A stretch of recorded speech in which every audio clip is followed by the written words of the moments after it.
yesterday the president calling on Jeff Sessions to stop it. My question is, well, Jeff Sessions can't stop it because he recused himself. So I'm not sure where the president was going with that. Then I was at the press conference yesterday, and of course, Sarah Sanders, the press secretary for the president, was questioned on it. And Sarah said, well, this is not obstruction of justice. This is his opinion. It's not a directive. What do you make of the whole thing? Let's start with Chris Saxman. That was a mistake by the president. He should not be talking about this investigation or what Mueller's doing at all. I mean, he's got legal consequences to deal with. His counsel should be telling him, look, stop talking about this. It's an active investigation. You could potentially be breaking the law and not even knowing it. I mean, the federal code is so diverse. I mean, there's so many laws you can break at any one point in time. I think books have been written about the fact that you can you can be 3 counts of felonies in the United States of America just by being in America because you just don't know the law and you're constantly breaking it. But the president should not be doing this. It's bad politically. It keeps it in the headlines, and the Republicans around the country or who haven't run for Congress got to go, well, every time they go somewhere, they're going to put a microphone in their face. What do you think about this? They're going to go, do we really have to talk about this today? I'd rather be talking about, trade or jobs or the remains of the American soldiers are coming home from Korea. That's right. On the front page of the paper. Great image. Exactly. But nobody's talking about it. Missed opportunity. It's pushed over. So it's a mistake. And in politics, the campaigns that have the fewest mistakes win. Chris, now you're an election law attorney. You're a lawyer, so you've got a little interest here. Yes. Now, what Chris said is exactly right. The minutia of the federal code, particularly the U.S. code, is so so difficult to deal with that, as he said, you can actually violate it and have no idea what you're doing. There's Twitter feeds designed to say, what law you broke today. I'll find it. I follow it. It's hysterical. Like if you take cabbage from South Carolina, North Carolina, you've broken the federal law. Exactly. I mean, there's so many just laws there, and granted, probably some of them need to be cleaned up and moved away. Like I don't think the cabbage law is necessary anymore. But why are you against cabbage farmers in North Carolina? What about the cabbage farmer in South Carolina? The poor guy. I know. Well, I think they'll be okay. All right, so, the bottom line is that Trump needs to be careful with his tweets when he's dealing with anything that particularly involves this investigation.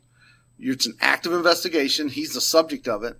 And he is tweeting as if he's given an order to his attorney general, even though Ms. Sanders has said that it was not an order to act.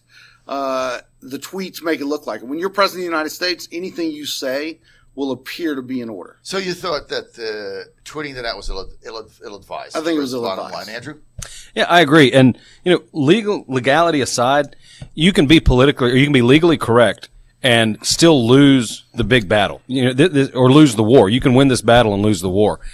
He's taking attention off of what we ought to be talking about. He's not talking about the good stuff that's happening right now. He's not talking about trade. He's not talking about the remains of the soldiers coming home, stuff that is general feel-good stuff in the doldrums of summer. We're not talking about the economy either. We're not, which is roaring. I mean, every minute and every day that we're not talking about the economy is bad for the president. I feel like you can tell when something is very personal to him because that's when he goes against his good political instinct. And he generally has good political instinct. Right. But something like this, I think, was just very personal and struck him, and he could not. This is his Achilles heel, and he keeps going back to this, and it could be fatal for his presidency at some point.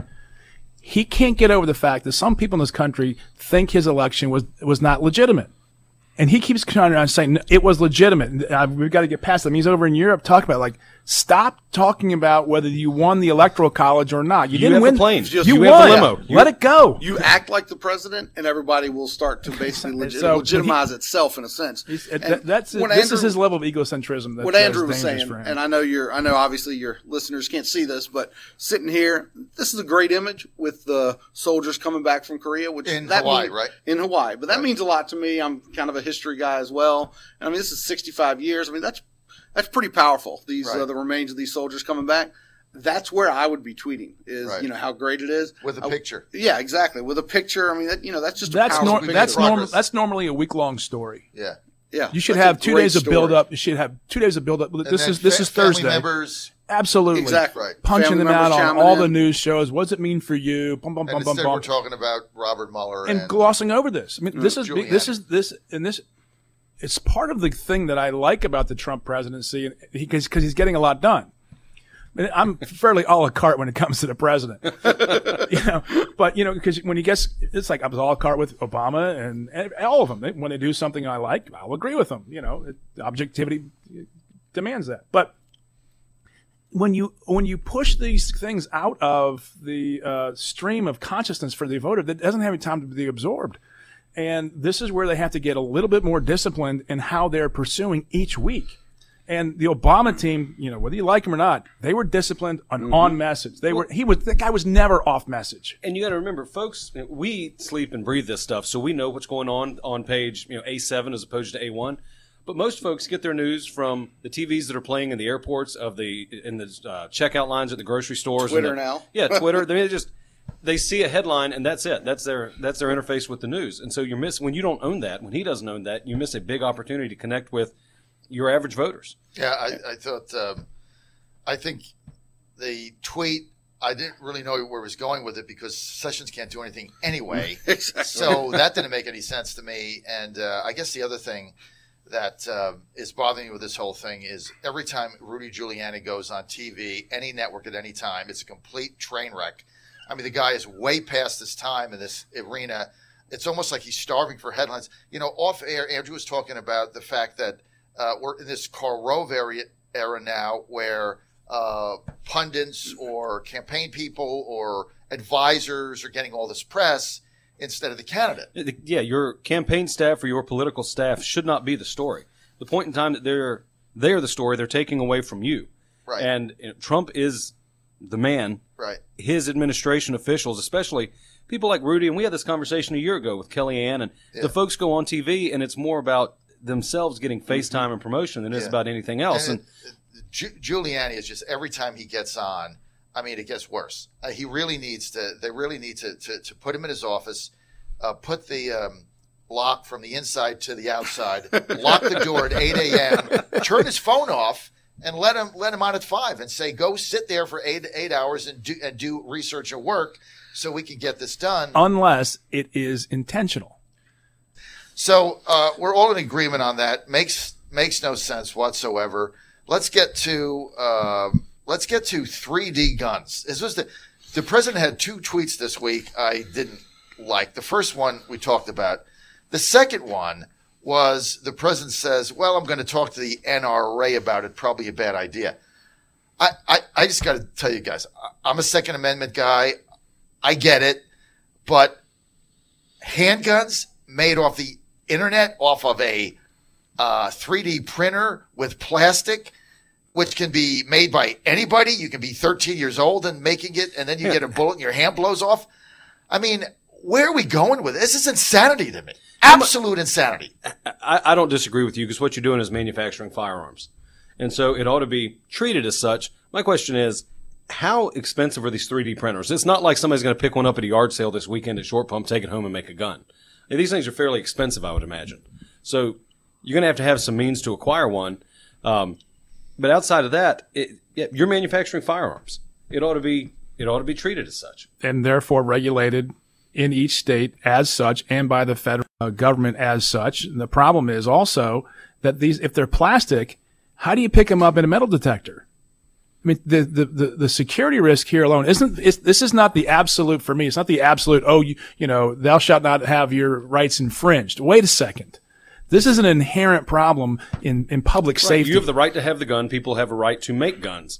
We have a system in which that is a regulated. But if you get that through a metal detector, I mean, the movie based on, what was it, Clint Eastwood, that one movie, In the Line of Fire? Yep. And, it was like ceramic or whatever.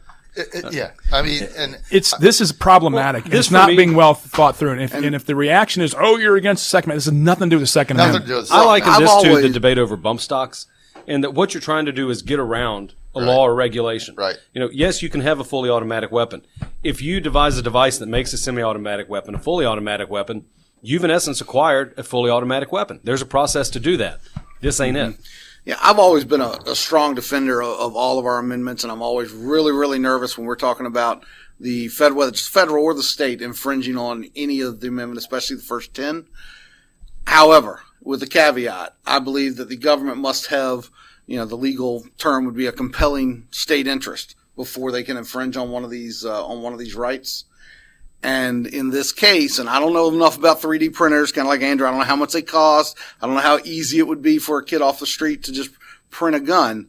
But in this case, I can see that the government may, and I'm going to leave it at that since I don't know the full technical aspects of it, may have that compelling state interest to where they can infringe. And I think a court would actually find it that way. If it went to So I think the infringement, though, whether you should be allowed to bear arms. Right. This is not allowed to make arms at home. That's a good point. That's what a you're very opening good yourself point. up for. So these quick Google search, these things start at about $2,500. You can get a digital printer. So I think what people are trying to avoid is a scenario when somebody buys one of these for $2,500, buys a table at a gun show, and starts selling plastic guns for $100. Yeah, look, I thought the president's tweet was, sounds bad, but let's check with the NRA. I don't give a rat's tail what the NRA says. The NRA is a lobbying group that gets money and lobbies for their members. And like, who are they to be dictating policy? And, there is, people complain about him and say there's an intimidation factor. And, there is with that because, the president's saying, well, I'm going to check with the NRA. I don't care what the NRA says. It doesn't make any sense. And so I think common sense has to come into this thing. Let me tell you the other thing. The NRA is losing its power in elections. All you have to do is look at Georgia governor. The power is in the hands of President Trump, not the NRA. NRA backed Casey Cagle for governor, he was a 16-year lieutenant governor. He was ahead the entire time in the runoff against Secretary of State, Brian Kemp the whole time. Then it got close. Pence and Trump weighed in the final hour. Kemp won by 40 points, and the NRA had gone all in for Cagle. All right? So they just don't have the juice. Trump's got the juice because it's his party. So why does he care what the NRA says? I don't care what they say. It's stupid, and the president should have come out and said, hey, this stuff has got to stop. Let me just ask you this. We all live in Virginia, right? Can you buy a firecracker in the Commonwealth of Virginia? No. Saxman. Not legally. Can you buy a bottle rocket? No. Can you buy what do you call those? Cherry bombs? Cherry bombs. So you can't buy fireworks in Virginia, right? Why? Because a youngster can blow their hand off.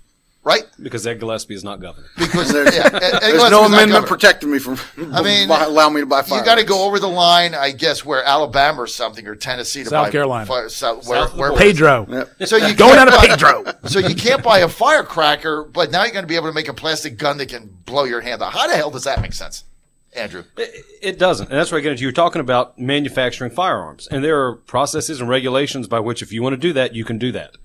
Look, going to the NRA and saying, hey, what do you think about this? They are the legitimate experts on the manufacturing and sale and the regulation of firearms in this country. I mean, they're going to have an opinion because a lot of their members are manufacturers, not just members who are out in the Well, I can't think the gun manufacturing companies. No, they're not going to like that. They're not going to like this either. But to put it out this there, is like the moonshine of firearms. To put it out there that I have to check with the NRA. I mean, we've all been around this for a while. Well, that's about the part of the president not having a disciplined message when it comes to these kinds of things and being briefed at the appropriate time to answer them, and rather than answering off the cuff like you're on some TV show. It's just not that. When you're president, we all know how it works. We know lobbyists are involved. Lobbyists, and I don't have anything against lobbyists. Actually, I mean, I've done it before, and the way it works is, the way it works is, I mean, these lobbyists, they represent a large chunk of people that wouldn't be able to get access one-on-one. Politically, so they have share a base. They serve a purpose.